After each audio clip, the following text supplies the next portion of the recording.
All right, everybody, guess who's back? Back again. All right, I promise you guys I try to behave, but sometimes these topics come up and, we just got to talk about this stuff out here. So we're going to talk about a few things today. We're going to start off with the YouTube couple that decided to abort their baby because he had Down syndrome. We're going to talk about Josh Hawley's legislation, and we may even get into a little Spencer Pratt situation. So let's light this firecracker.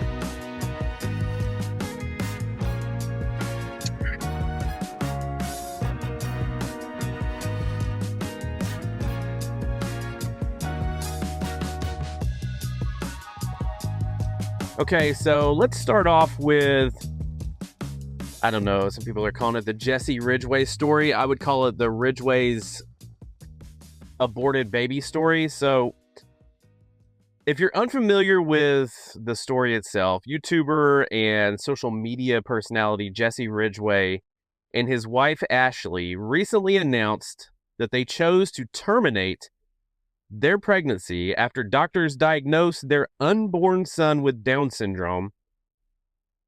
They shared their decision publicly and explained that they believed it was the best choice for their family after researching the challenges associated with raising a child with Down syndrome. The announcement immediately generated strong reactions across social media and news outlets because the couple legitimately tried to make a post and share how they were the victim of their child dying when they were the ones that aborted their baby. Now, before we go any further, let me be clear. I'm a Christian. If you're a Christian, you know that you never want to celebrate someone's pain. Don't want to do that. Yes, does the situation stink? It really does. But it stinks for that baby the most. This couple, they have experienced grief. They walked through something traumatic. Don't want to attack them personally, but we don't need to send hateful messages. We don't need to make threats. But we do need to discuss the idea behind the decision because these ideas have consequences. And the question at the center of the story is not really about Jesse and Ashley. The real question is, what makes life valuable? One of the most important facts in this story is that the child was not diagnosed as non-human. The diagnosis was Down syndrome. The baby had a beating heart. The baby had unique DNA. The baby was growing and developing. The diagnosis changed the child's circumstances, but it did not change the child's humanity. As Christians, we believe that human value does not come from intelligence, ability, appearance, productivity. If value is based on ability, then every disabled person becomes less valuable. If valuable people are independent, then infants become less valuable. If value is based on usefulness, then an elderly person becomes less valuable. The Christian worldview, we say something radically different. We say people have value because they are people. One reason this story resonated so strongly is because millions of people know someone with Down syndrome. In fact, many individuals with Down syndrome attend school, work jobs, participate in sports, serve in churches. They enjoy meaningful relationships. Do they face challenges? Absolutely. Do families make sacrifices? Of course they do, but difficulty does not erase dignity. One of the troubling aspects of modern culture today is that we've begun treating hardship as evidence that a life is not worth living. Yet every parent knows that's not true. No child comes with guarantees. Every pregnancy carries uncertainty. There are thousands of children born, millions of children born, that grow up to be troublesome. They're healthy completely, but troublesome in a completely different way. There's no way to pinpoint this, that, or the other. The question isn't whether a child will face challenges. The question is whether the challenges make someone's life less worthy. We can answer that question with a resounding no. Jesse Ridgeway cited statistics suggesting that many pregnancies diagnosed with Down syndrome are terminated. Various studies and reports have found, this is quote unquote, that termination rates after a prenatal Down syndrome diagnosis can be very high in some regions and populations. Think about what that means. A society that claims to celebrate diversity is increasingly eliminating people before birth because they have a disability. That's not inclusion. That is literally the opposite of inclusion. A truly inclusive, quote unquote, society says, we'll make room for you. A culture of elimination says, we'd rather you not exist. That's why many disability advocates, some of whom are not even religious, have raised concerns about prenatal screening leading to the disappearance of entire groups of people. This isn't just an abortion issue. This is a human dignity issue. One argument made is that parents are acting out of compassion when they terminate a pregnancy after a disability diagnosis. Are we for real? I don't understand that. Christians, we define love differently. Love isn't deciding someone will suffer too much to live. Love is walking beside someone through suffering. Love changes diapers. Love attends therapy appointments. Love loses sleep. Love sacrifices. Love stays. The cross itself, I mean, if we're tying this back to the Bible, the cross itself is proof that God does not remove every hardship. Instead, he enters hardship and redeems it. Our definition of love is not avoiding sacrifice. It's embracing sacrifice for the good of another. This is where the conversation ultimately lands. If humans are merely biological accidents, then value becomes subjective. But if humans are created by God, then value becomes inherent. The unborn child with Down syndrome bears God's image.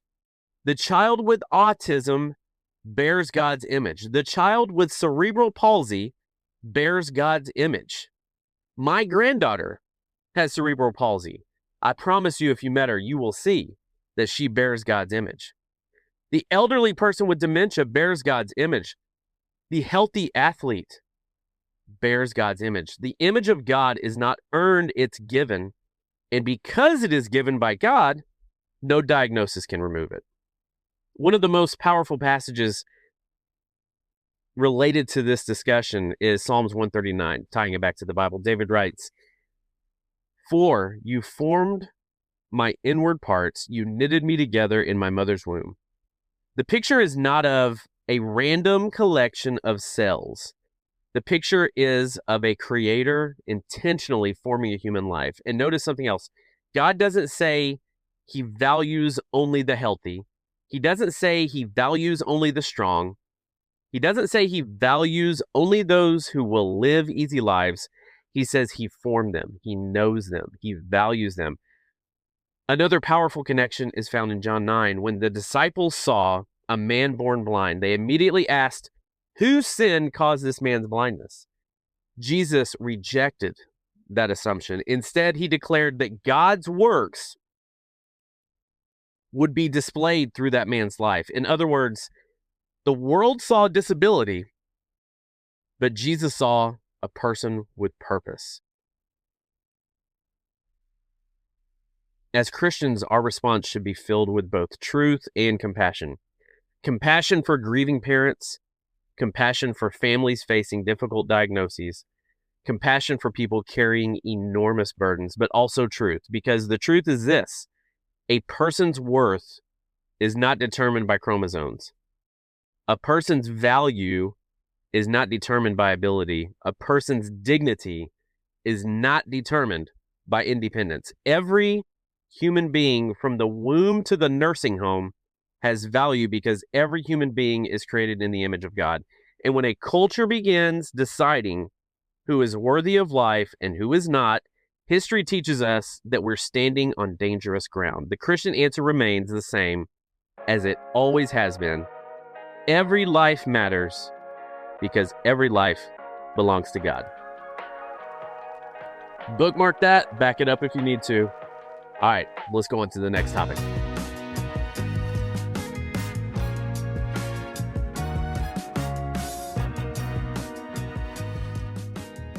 Okay, now let's pivot over to talk about something that, really should unite every American regardless of political party, race, income level, or background.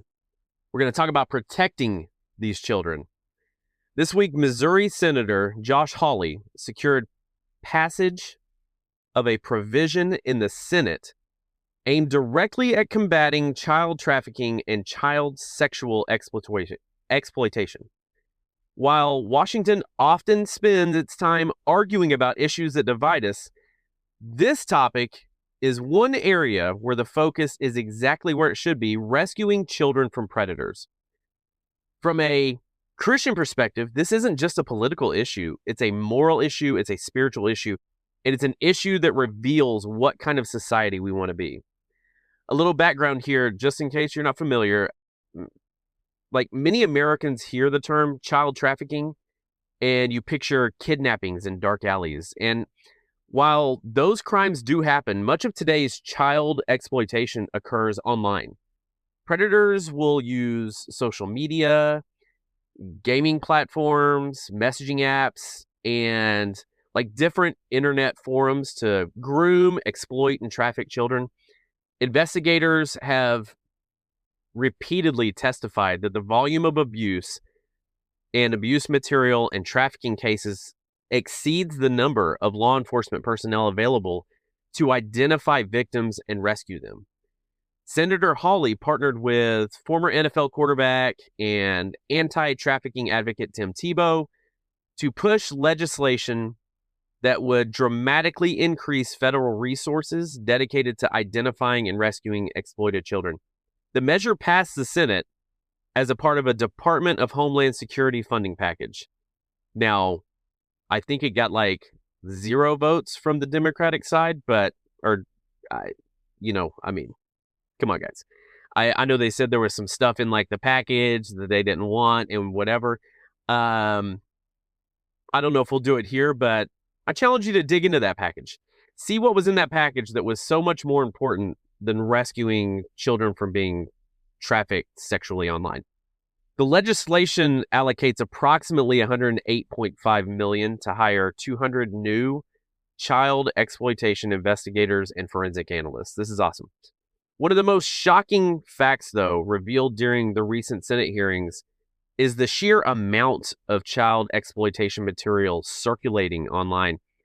Testimony before Hawley's Senate subcommittee cited over 104 million images and videos of suspected child abuse report in a single year in the United States. Think about that. This isn't a fringe issue. This isn't like a small thing that's happening. This is a national crisis. Christians, conservatives, human beings have long argued that a culture that minimizes sexual morality ultimately harms the most vulnerable. Regardless of where someone lands politically, the numbers here make one thing clear: that children are being targeted on a massive scale. According to Hawley and Homeland Security officials, DHS currently only has 7, that's right, a single digit, 7 full-time forensic analysts dedicated to identifying victims of child exploitation nationwide. That is 7 for an entire country. For the greatest country in the world, America.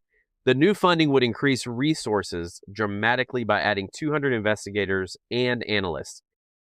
Whether you're conservative, whether you're liberal, most Americans should agree that that's a worthwhile investment. Government should prioritize protecting children before spending money on countless other projects.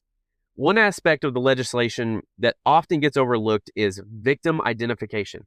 Many exploited children have not even been identified yet. Investigators use forensic analysis to determine who the children are, where they're located, and how they can be rescued.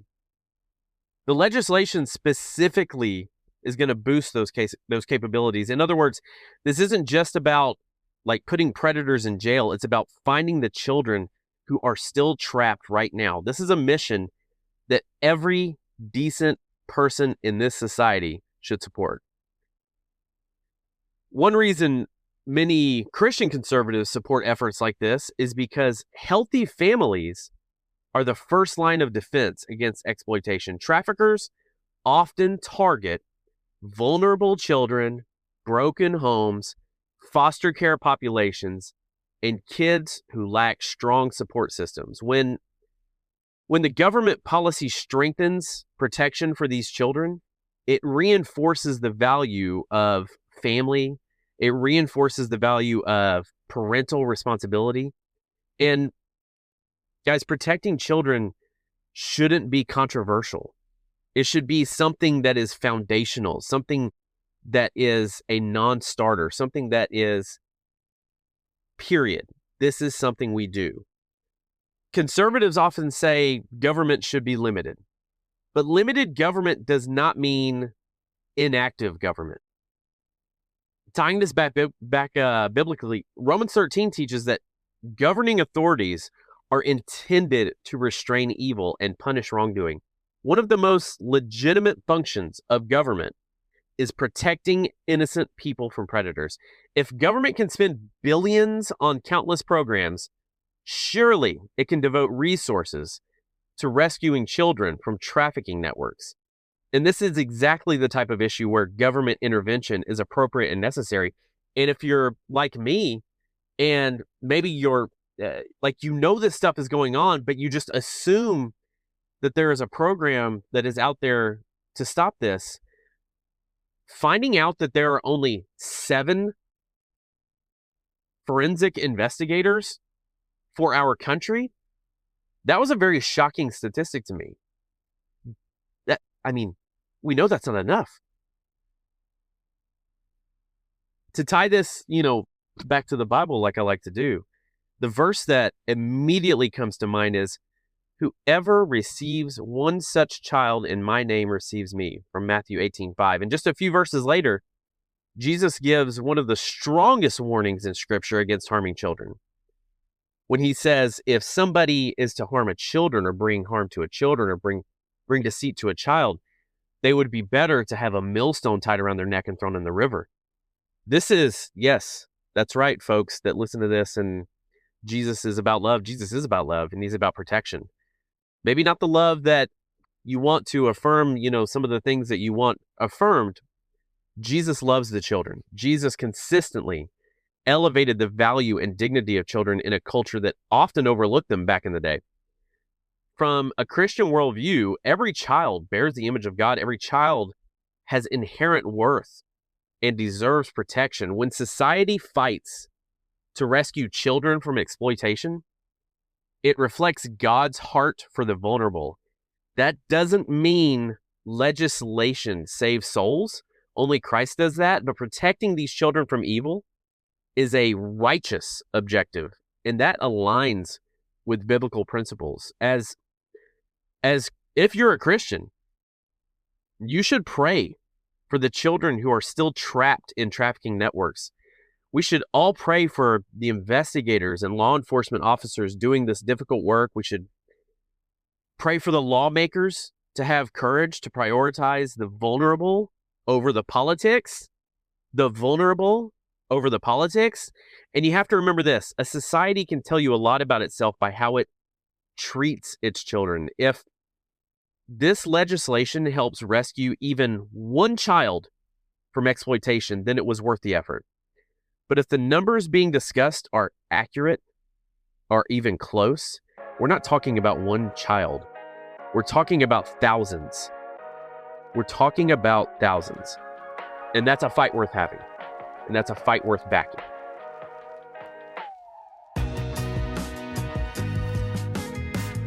Okay, let's talk real quick about Spencer Pratt.